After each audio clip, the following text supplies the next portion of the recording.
Iran और Israel में एक बार फिर से भीषण युद्ध शुरू हो गया है। ईरान ने रविवार रात इजरायल पर बैलिस्टिक मिसाइलों से हमला शुरू कर दिया, जिसके बाद मध्य पूर्व एक बार फिर से युद्ध के कगार पर जा पहुंचा है। पिछले 2 महीनों से जारी युद्ध विराम के बीच में इजरायल पर ईरान का ये पहला हमला है। ईरान का मिसाइल हमला इजरायल के बैरूत पर एयर स्ट्राइक के ठीक बाद किया गया।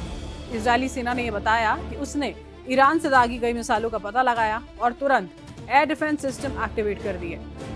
इजरायल के कई इलाकों में सायरन बजने लगे थे।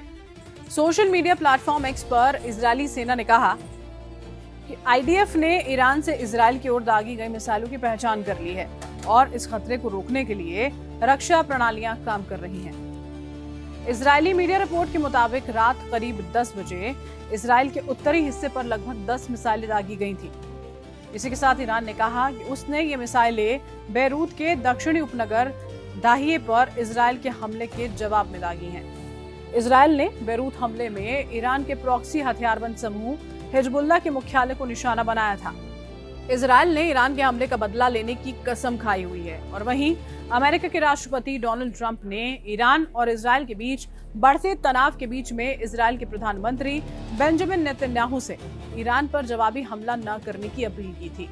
ट्रंप ने कहा था कि वो नेतन्याहू को फोन करके कहेंगे कि ईरान पर किसी भी तरह का नया हमला न किया जाए।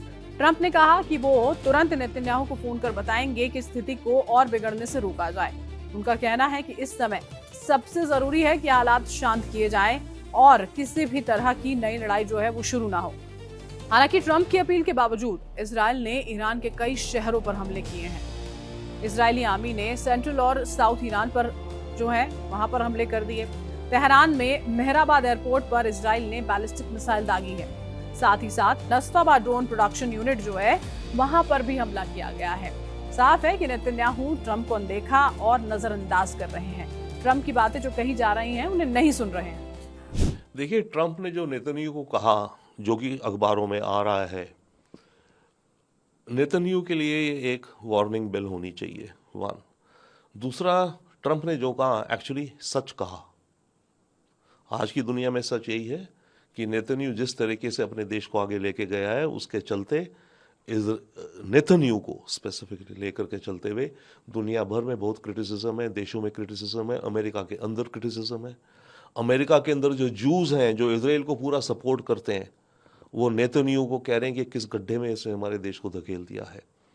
तो ट्रंप ने जो कहा बिल्कुल सही कहा। और ट्रंप ने उसमें एक चीज़ और कही, वो भी बहुत सही कही।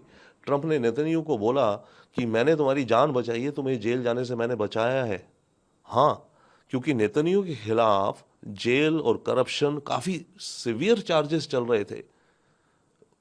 जब ये गाजा अटैक करा हमास ने, तो उसके बाद से नेतन्याहू हर मोड़ पे वॉर को बढ़ाता जा रहा है, अपने पॉलिटिकल करियर को बचाने के लिए, बढ़ाने के लिए। ये भी सच्चाई है। तो इसके चलते एक और चीज भी हो सकती है। ट्रंप ये एक नेगोशिएटिंग टैक्टिक की तरह इस्तेमाल करेगा ईरान से। अब वो ईरान को बोल सकता है, देखो भाई, मैंने इजराइल को हड़काया, उसको लेबनान पे अब इजराइल अटैक नहीं कर रहा है, तो अब तुम भी मेरी कोई बात मानो। जो डील की बात चल रही है, तुम इस डील में मेरी ये बात मानो। तो ये एक टैक्टिक भी हो सकती है। जानबूझ के ट्रंप ने इस चीज को लीक करवाया है। नहीं तो वही देखिए, प्राइवेट कॉन्वर्सेशन है। कैसे पता चला अखबारों को, कैसे पता चला एक्सियस को जो रिपोर्टिंग कर रहा है? या तो इंटेंशनल भी लीक हो सकती है, या पर जो भी है, असलियत ये है जो ट्रंप ने कहा है। नेतन्याहू के जो एक्शंस हैं वो इजराइल के लिए बेहद ही खतरनाक साबित होंगे लॉन्ग टर्म, इसमें कोई शक नहीं है। और इजराइल को दुनिया भर के देश बॉयकॉट भी कर रहे हैं। यूरोप के देश, स्पेन, आयरलैंड इत्यादि, नॉर्वे भी। तो ट्रंप ने जो कहा सही कहा। नेतन्याहू के लिए एक वार्निंग सिग्नल्स हैं, उसको अपने पॉलिटिकल करियर को आगे देखना है।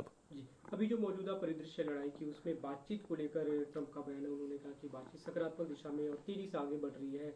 उनका ये भी कहना था कि इजरायल और हिजबुल्लाह दोनों ही राजी हैं एक तरह से युद्ध से पीछे हटने। कैसे दिखता है? देखिए, ट्रंप ने जो हिजबुल्लाह पर अटैक रुकवाए, उसके चलते मुझे ये दिखता है कि ईरान वाली जो डील होनी है, सीज फायर है जो भी होनी है, उसमें हिजबुल्लाह को लेकर के जरूर और जरूर जिक्र होगा। ईरान ने कल कहा, और लगता है कि ईरान अड़ा हुआ है इस बात पे, कि हमारी जो पीस डील हो अमेरिका के साथ, उसमें हिजबुल्लाह के साथ भी शांति हो उस फ्रंट पे। और अगर हिजबुल्लाह की बात कर रहे हैं तो मेरे विचार से उन्होंने बात करी होगी इराक में जो शिया ग्रुप्स हैं, इंक्लूडिंग इवन हुतीज जो हैं। ईरान ये कह रहा है ना, अगर शांति होगी तो सब जगह शांति होनी चाहिए, और जो हमारे सपोर्टिंग ग्रुप्स हैं उन पे भी अटैक रुकने चाहिए। तो इसका मतलब मुझे ये दर्शाता है कि ये जो ईरान एग्रीमेंट बन रही है उसमें इन मुद्दों को लेकर के जिक्र जरूर होगा। इसी बीच ईरान ने बड़ा कदम उठाते हुए तेहरान के इमाम खुमैनी अंतर्राष्ट्रीय हवाई अड्डे से सभी आने वाली उड़ानों को अगली सूचना तक के लिए रोक दिया है। स्थानीय मीडिया के मुताबिक ये फैसला सुरक्षा कारणों से लिया गया है। ये एयरपोर्ट हाल ही में अप्रैल में कुछ समय के लिए बंद रहने के बाद से दोबारा खोला गया था। अमेरिकी राष्ट्रपति डोनाल्ड ट्रंप ने शायद ही सोचा होगा कि उनके कार्यकाल में अमेरिका एक और कभी न खत्म होने वाले युद्ध के दलदल में फंस जाएगा। ईरान का यूरेनियम निकालने का प्लान किसी भी लेवल पर क्यों न बना लिया गया हो, लेकिन इसे निकाल पाना इतना आसान नहीं होने वाला है। इसमें महीनों का वक्त लगेगा, वो भी तब जब ईरान तैयार हो, जो कि नामुमकिन है। देखिए, ईरान का जो एनरिच यूरेनियम है, ईरान के पास टोटल अंदाजा है करीब 10 टन यूरेनियम है। ओके, एनरिच्ड कम मात्रा में 2%, 3%, 3.5% जो कि पावर यूरेनियम प्लांट उसका एक है उसमें लगता है। जो हाईली एनरिच्ड है वो ईरान के पास है करीब शायद 450 मानो 500 किलो, सभी की नज़र उस पे है। और उसके बाद है 20% एनरिच्ड जो कि करीब 1 टन है या 2 टन है। ओके, नाउ जो फोकस है इस हाईली एनरिच्ड 60% वाले पे है। अब बात यह कि ये पता नहीं है कि है कहाँ।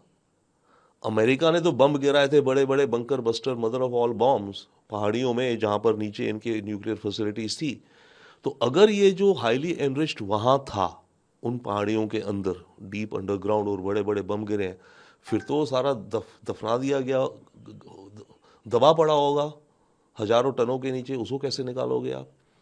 या फिर कुछ पोर्शन ऐसा भी था जो इन पहाड़ियों में जो बेसिस इन्होंने उड़ाए लैब्स, कोई और लैब्स हों, कहा जाता है कि इस्फहान में एक और लेबोरेटरी है, रिसर्च सेंटर है, तेहरान में एक रिसर्च सेंटर है, अगर वहां पर पड़ा हो कुछ पोर्शन, तो वो जो पोर्शन पड़ा है इनकी लैब फैसिलिटीज में नॉर्मल सिचुएशन, वो तो निकाला जा सकता है आराम से। बट ये जो हजारों टनों के नीचे दबी पड़ी इनकी जो लैब्स हैं, उनको कैसे निकालेंगे? और वहीं जंग की शुरुआत से हर ओर लाल निशान पर कारोबार हो रहा है। भारतीय शेयर बाजार के लिए भी ये काफी ज्यादा नेगेटिव सिग्नल है। पहले से ही अमेरिका और ईरान में तनातनी से भारतीय बाजार जो है वो संभल नहीं पा रहा था। अब ईरान इजराइल में जंग की शुरुआत ने चिंता को अब और भी ज्यादा बढ़ा दिया है। अमेरिका और ईरान के बीच में तनाव के चलते हॉर्मुज स्ट्रैट बंद होने से पहले ही कच्चे तेल की कीमतें दुनिया को काफी डरा रही थी। अब ईरान और इजराइल में नए सिरे से भीषण जंग ने अचानक से क्रूड की कीमतों में आग लगा दी है। अंतर्राष्ट्रीय बाजार में ब्रेंट क्रूड की कीमत जो है वो करीब 4% की उछाल के साथ $96 प्रति बैरल के पार जा चुकी है। कच्चे तेल की कीमतों में फिर से लगी आग ने दुनिया में महंगाई का जोखिम बढ़ने की चिंता जो है उसमें अब और भी ज्यादा इजाफा कर दिया है, क्योंकि पहले से ही हॉर्मुज स्ट्रैट बंद होने को लेकर सप्लाई में रुकावट और तेल गैस संकट ने बड़ी मुसीबत खड़ी की हुई है। और अगर ईरान और इजराइल में ये जंग और ज्यादा तेज हो जाती है तो ये फिर से बढ़ सकती है। मैडम आ रही है। मैडम आ रही है। मैडम आ रही है। अरे मैडम आ रही है।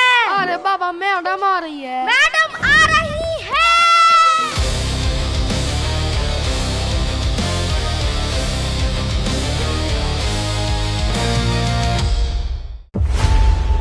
खबरों की रणभूमि में यहाँ शोर नहीं सोच लड़ती, जहां शब्द नहीं फैक्ट्स वार करते हैं और हर सवाल खोलता है सच की नई परत।